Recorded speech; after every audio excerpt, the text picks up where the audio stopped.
let's go. This is episode 31. Welcome back. If you're new, I'm Coach Prez. Here we talk about sport and philosophy, getting better in everything in general. All right.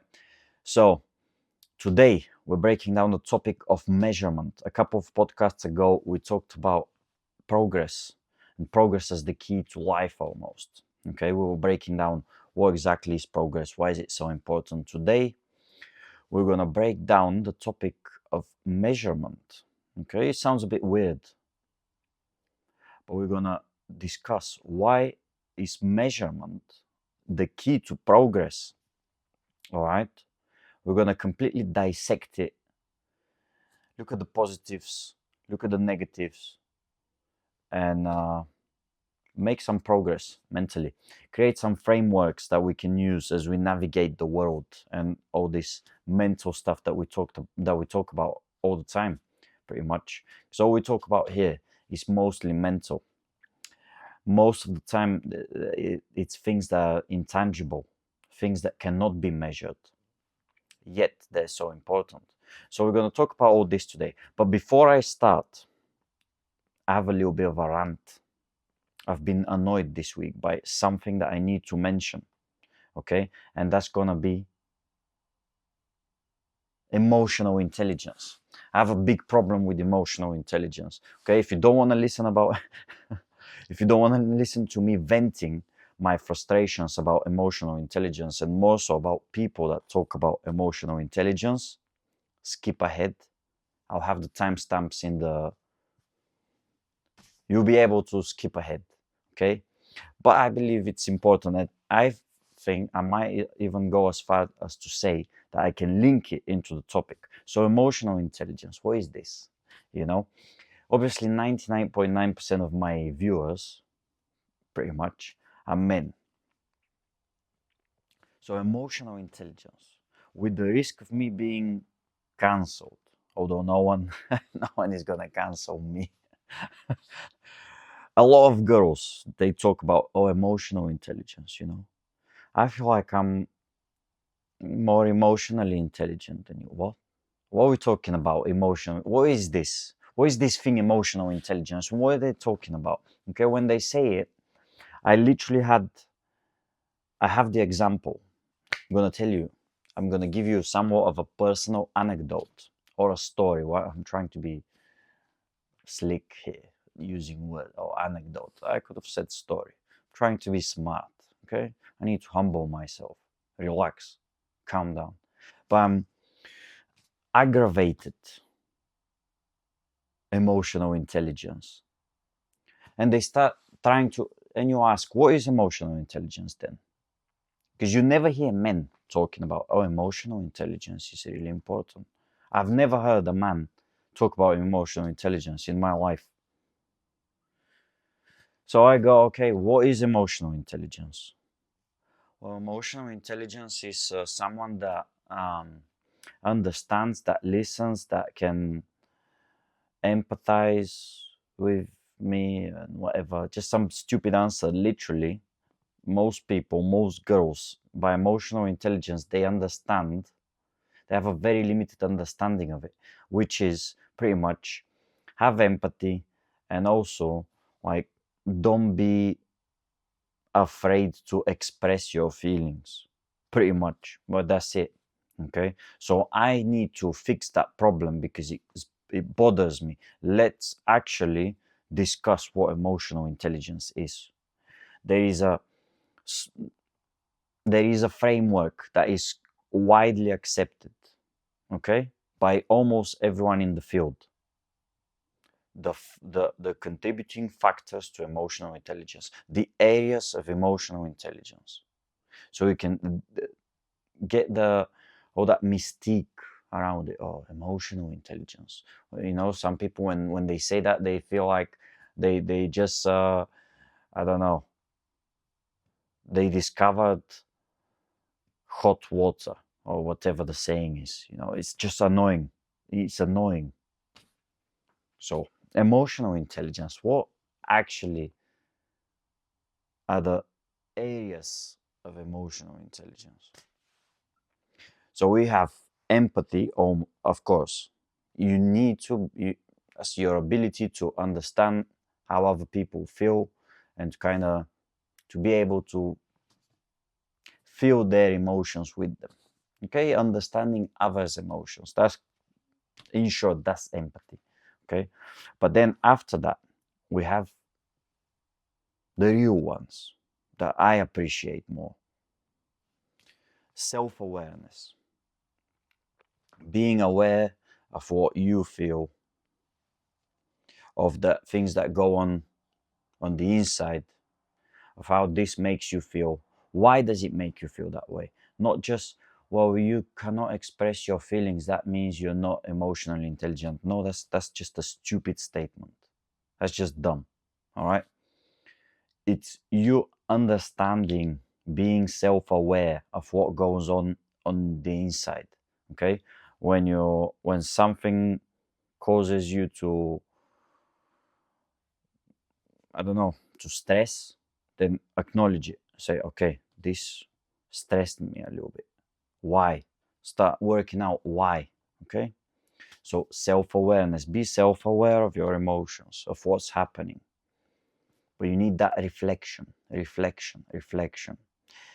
Also, after that, the second, and probably again, the most important, self-regulation. You have to be in control of what's happening. That's a big part of emotional intelligence. How are you emotionally intelligent? Okay, if you cannot control your emotions to a certain extent, if you're completely,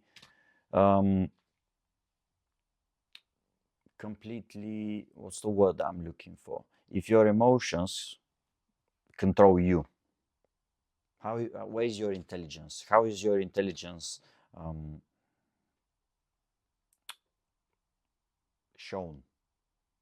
Shown is not the best word. Doesn't matter though.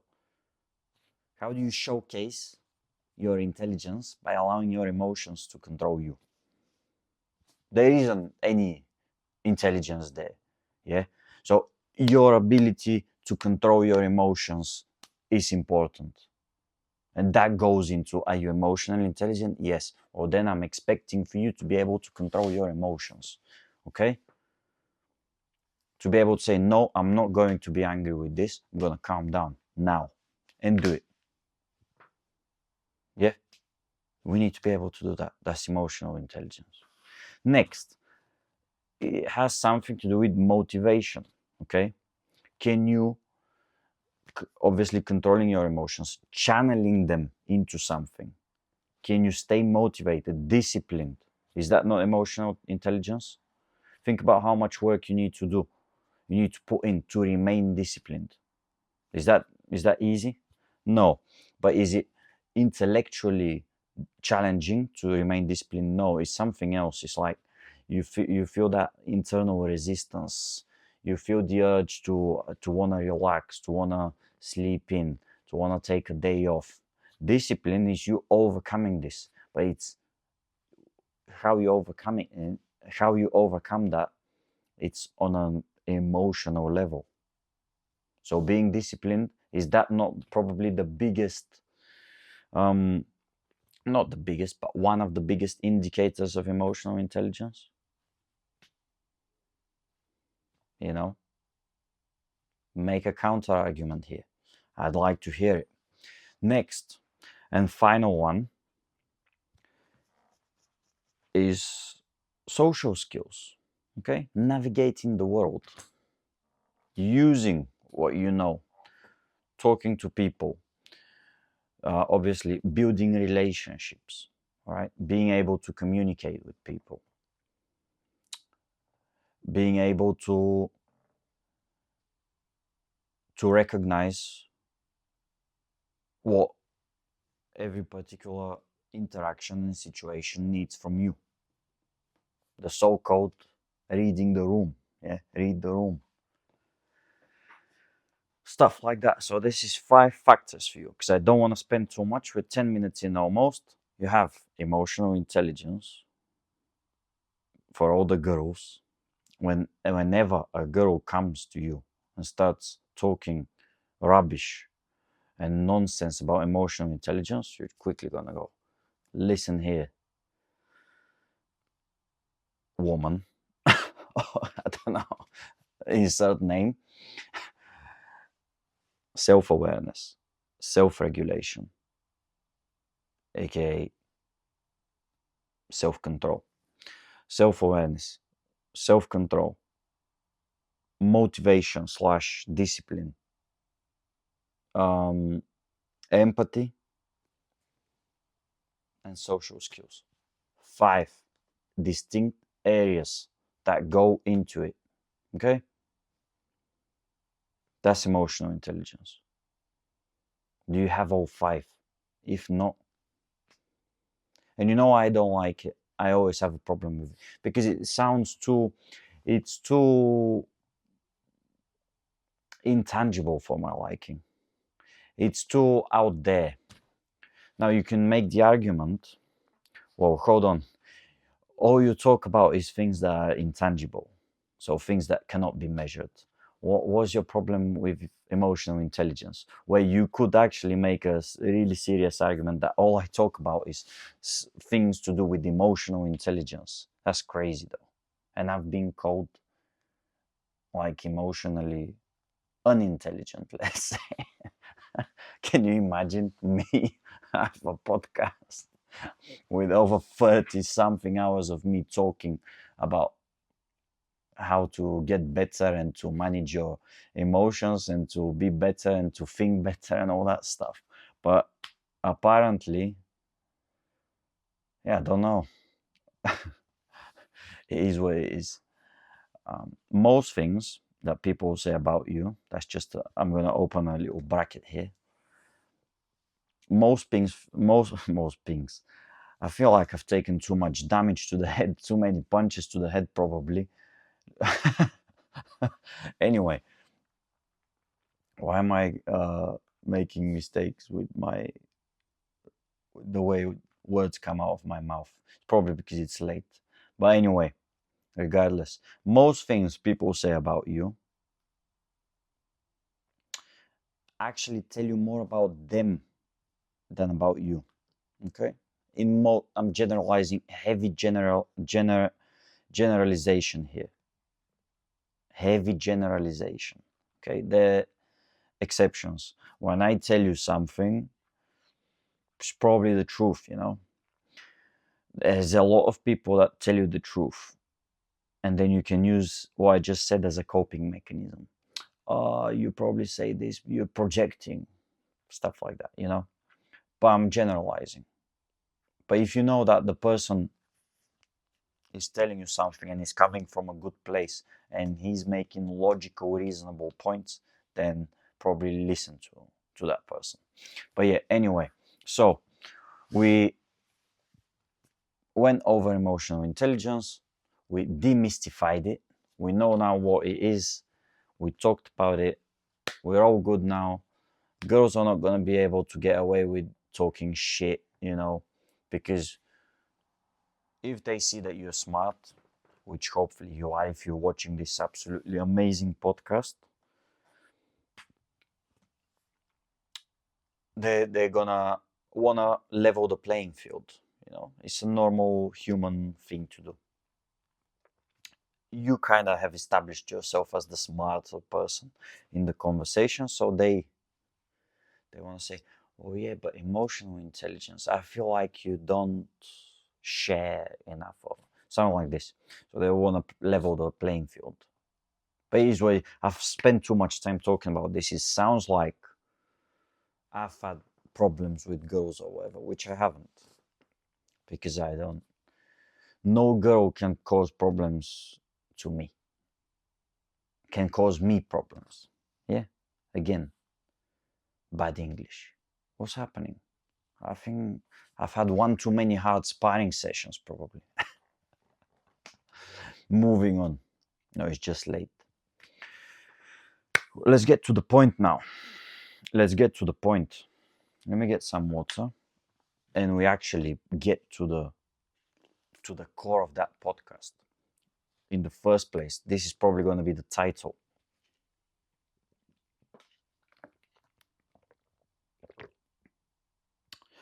um, measurement as the key to progress.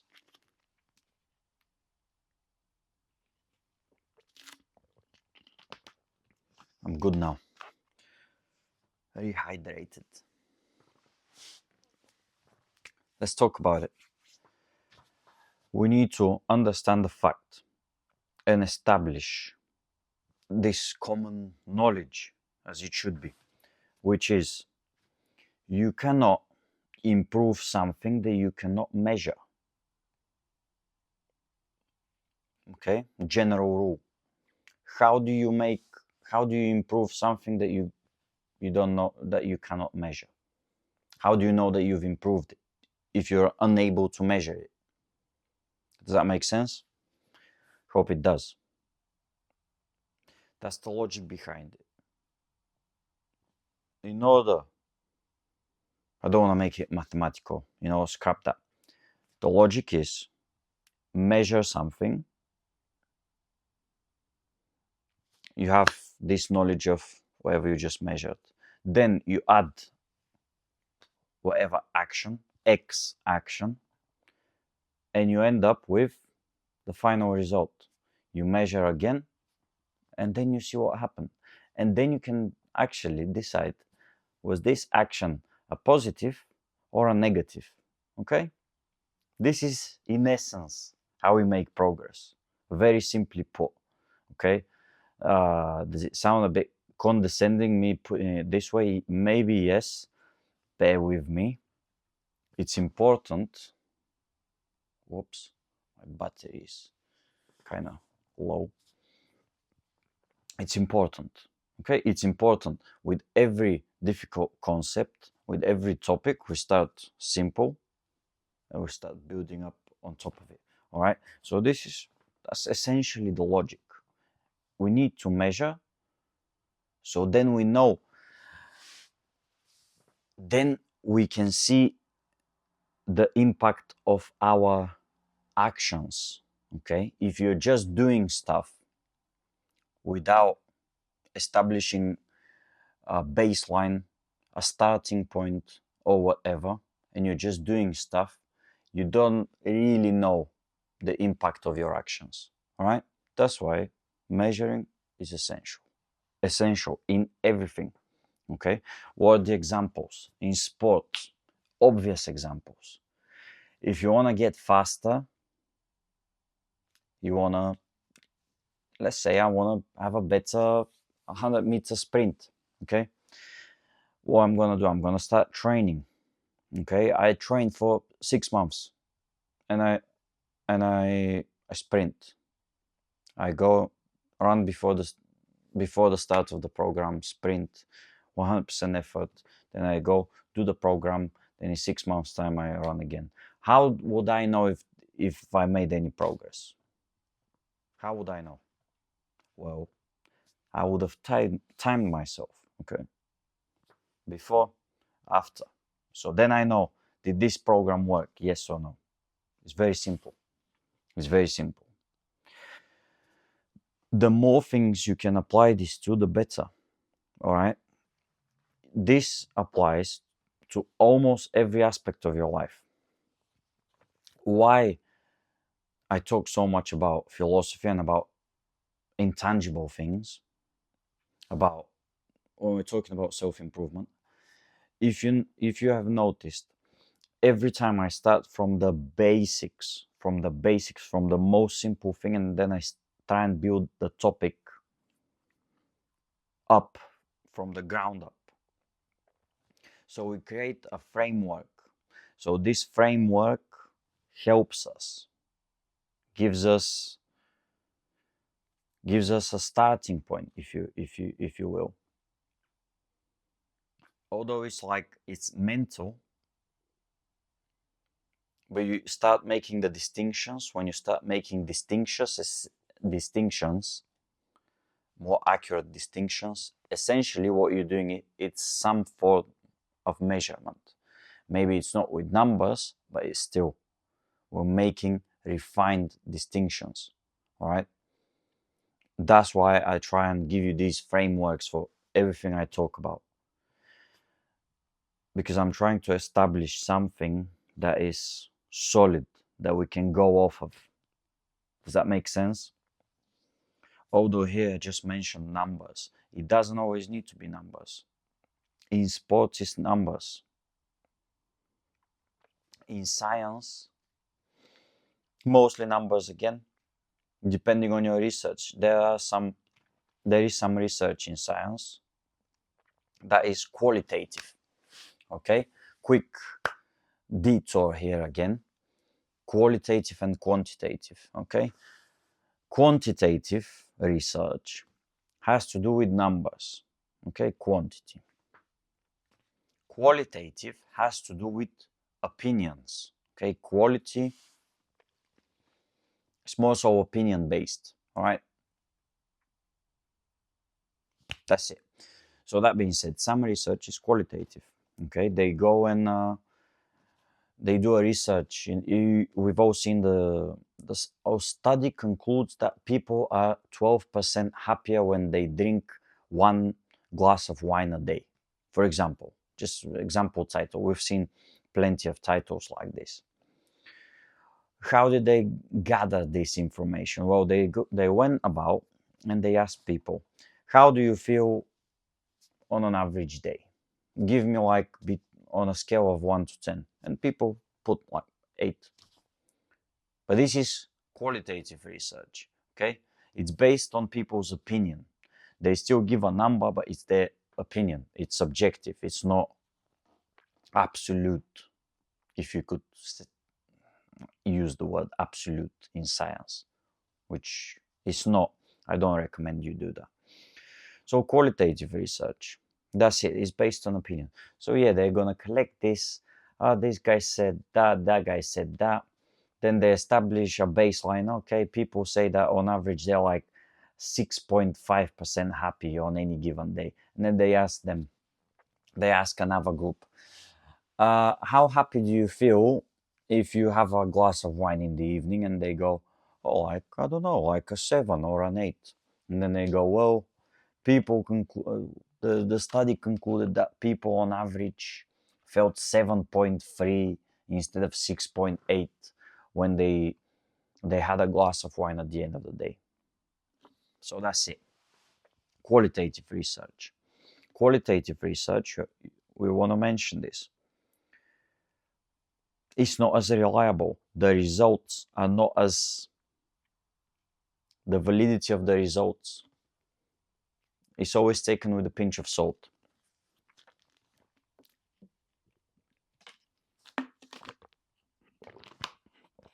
But I don't want to go into the topic of research here because it's a very difficult topic and a very important one. But it's essential for all of us to have some sort of an understanding of how how studies are conducted, how to do research, how to filter information, how to decide what information is actually valid and reliable and all that stuff. I studied that in university. I didn't really like it when I was doing it in uni. I didn't see the point. But once I graduated, I was like, wow, this was probably like the most important subject there was. Because it made me understand how to interpret information pretty much. And all the books I've read since, most of them, they're based on something, on some research. Most of these science books, what are they based on? Research. Some research is reliable, some is not.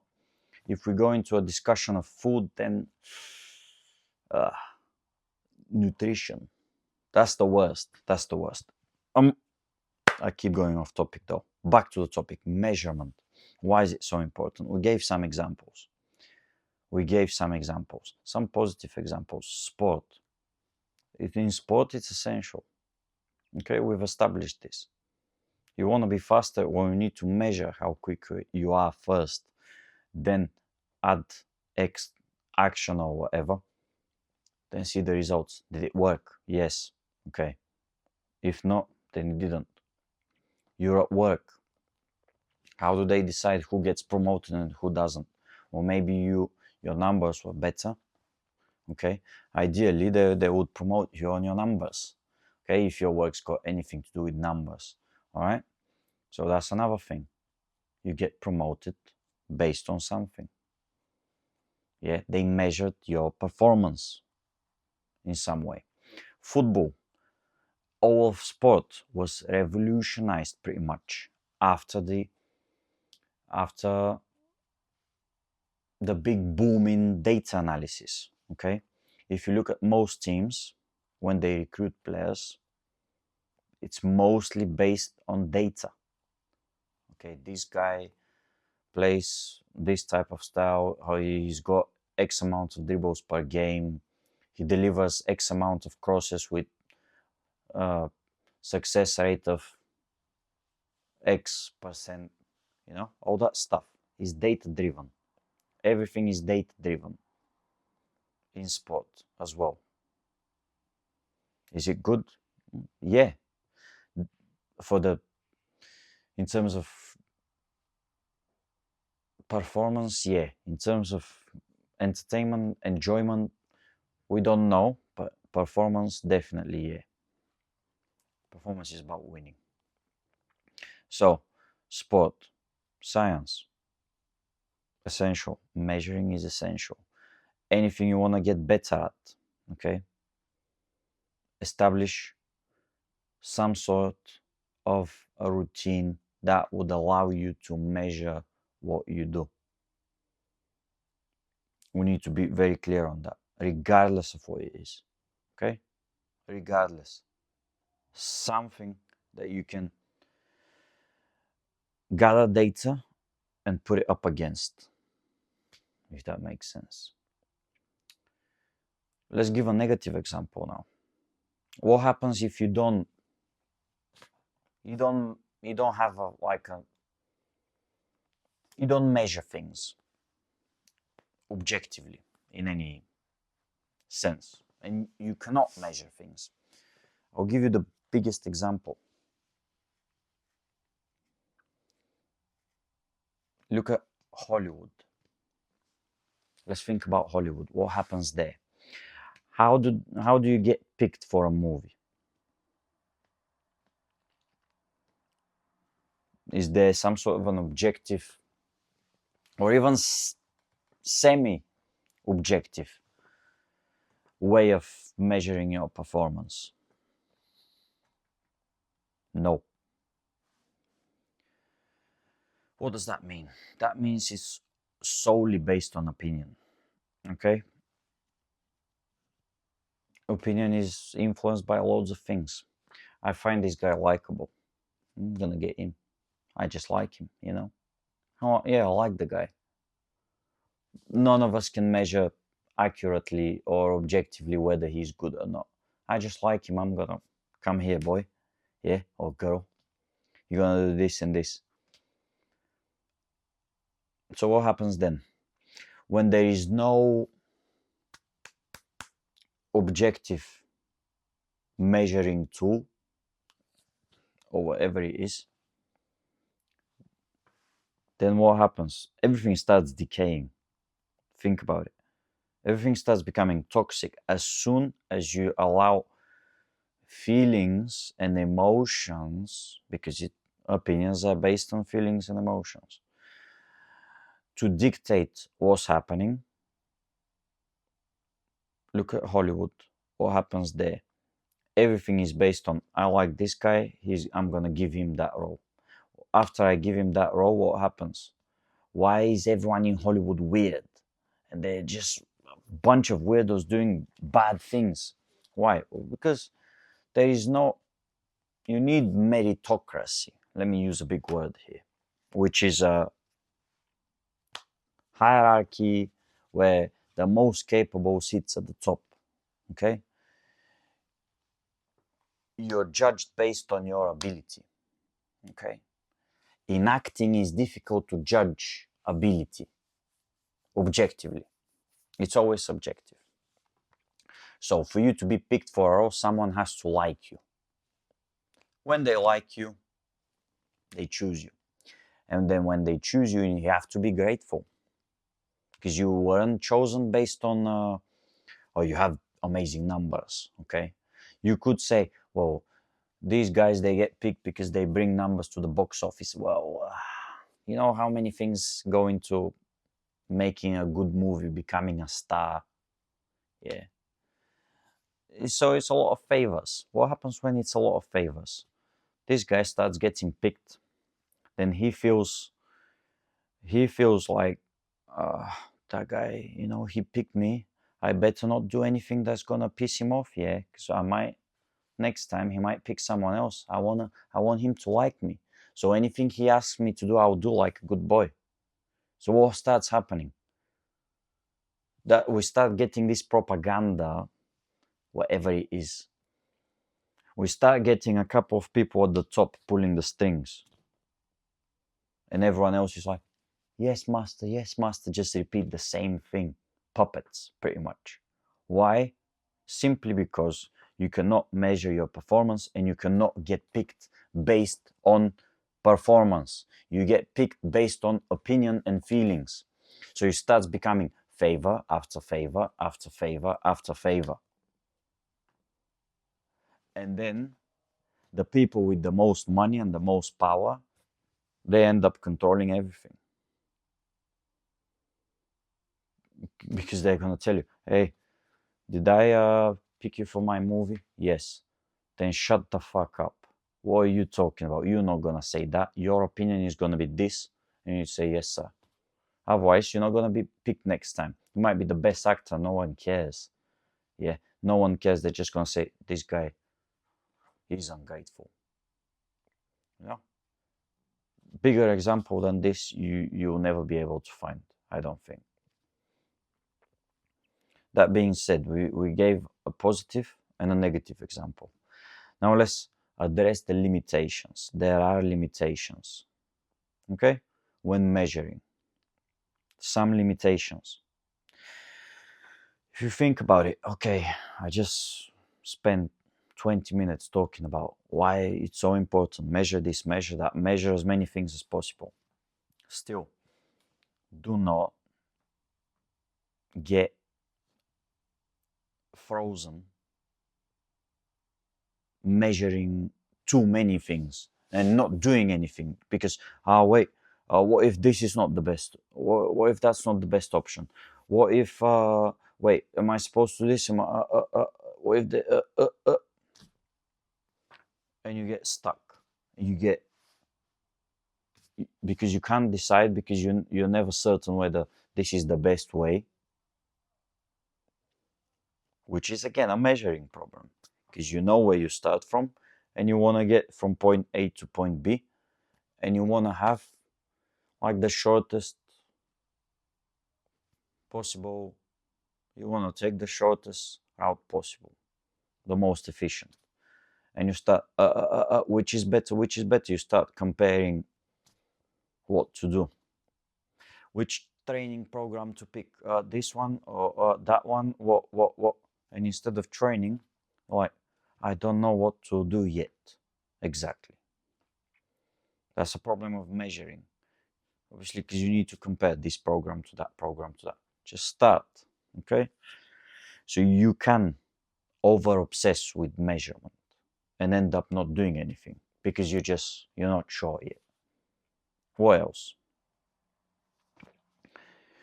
When measuring something, you want to measure the things that matter. Okay? Example in football.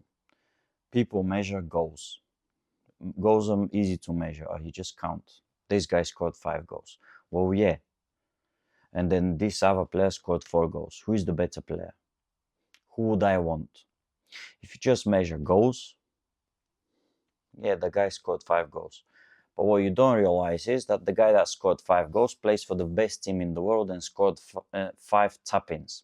And the other guy plays for a team that is in the relegation zone, and the 4 goals that he scored, he beat 4 players before he scored them. Okay? You see what I mean? So you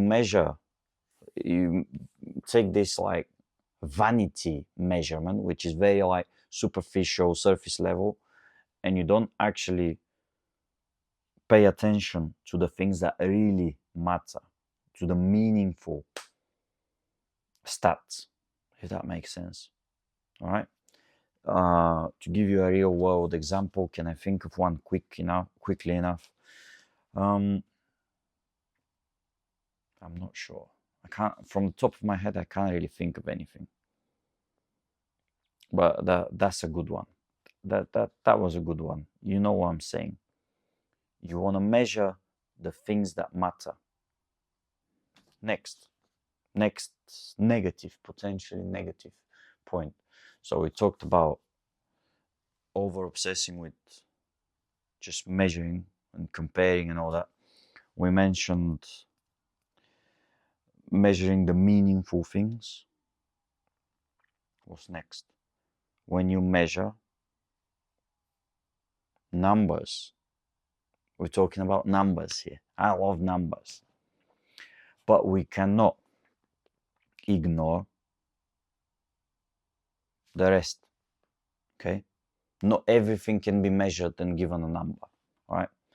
You cannot ignore the qualitative factors, which is like opinions, feelings. It's not just all about numbers. Think about sport again. Sport is a good example.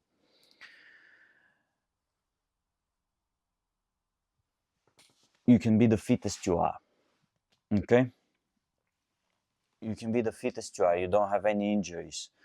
Technically, yeah, you've been training today. You're the most experienced you'll ever be. You've trained the most that you ever have compared to your previous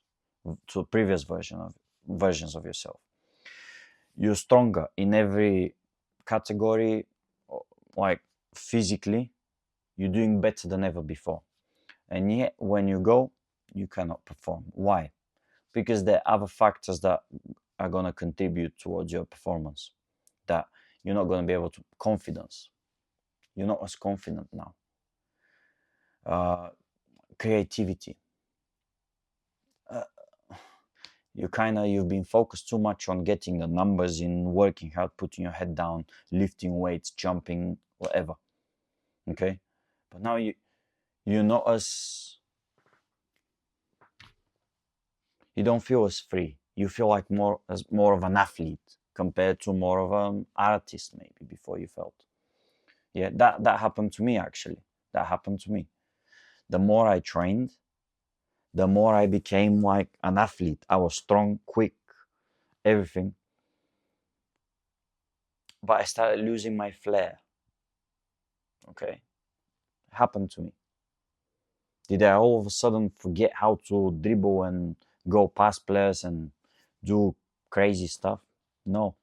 But because my focus was somewhere else, getting stronger, getting better, efficiency. I lost the flair. I kind of lost it, you know? If I start trying to find it, maybe I find it. But it's not there at the minute.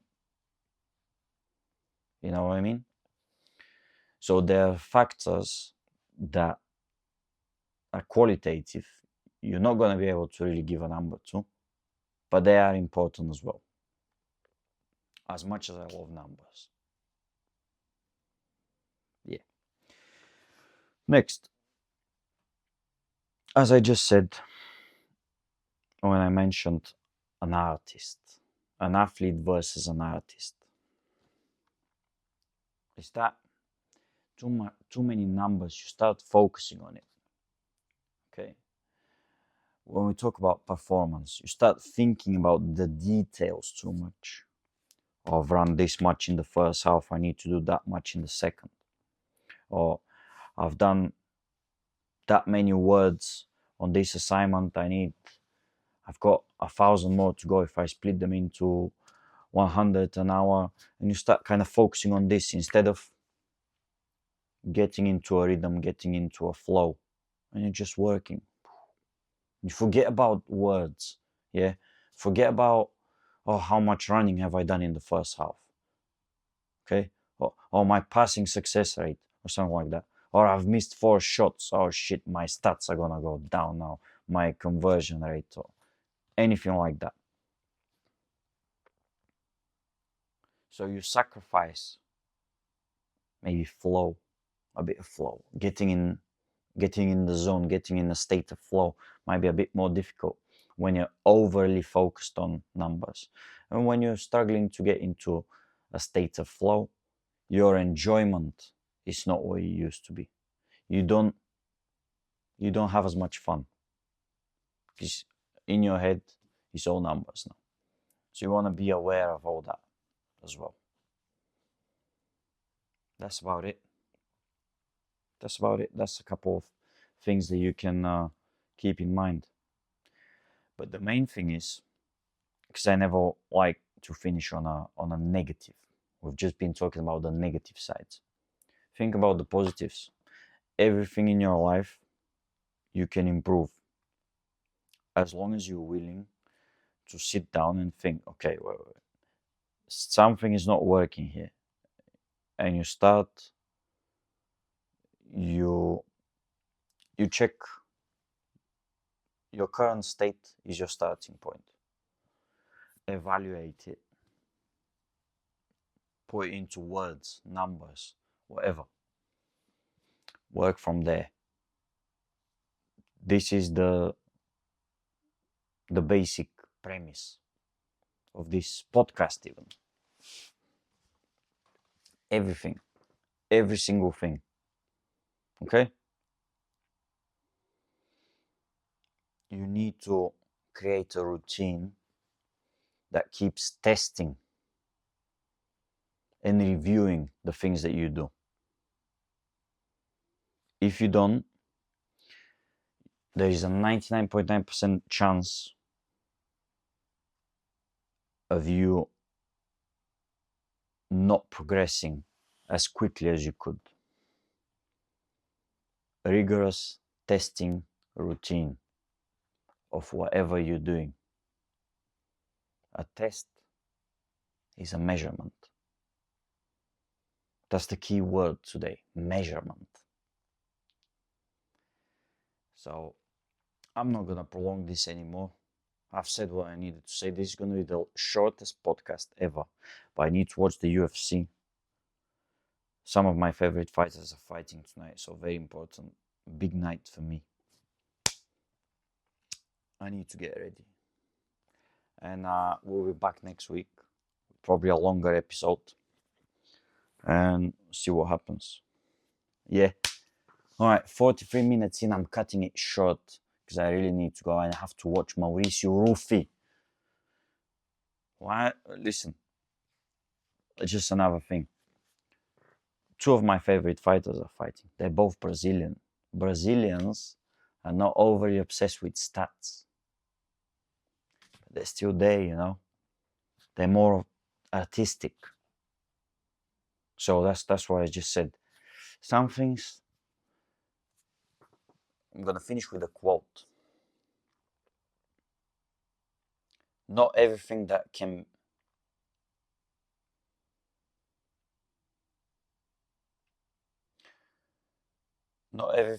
counts can be measured, and not everything that can be measured counts.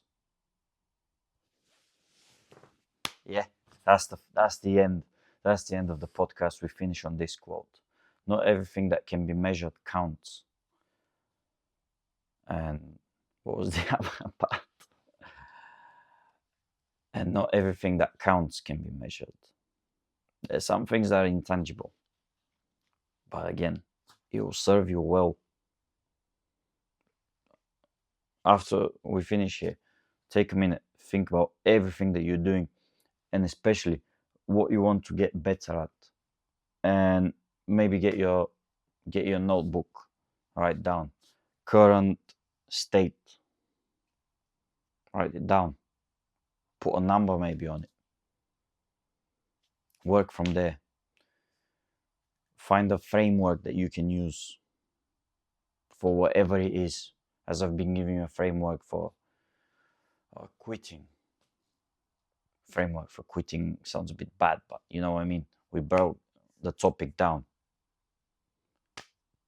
Cognitive biases, all this, motivation, and everything else that I've talked about.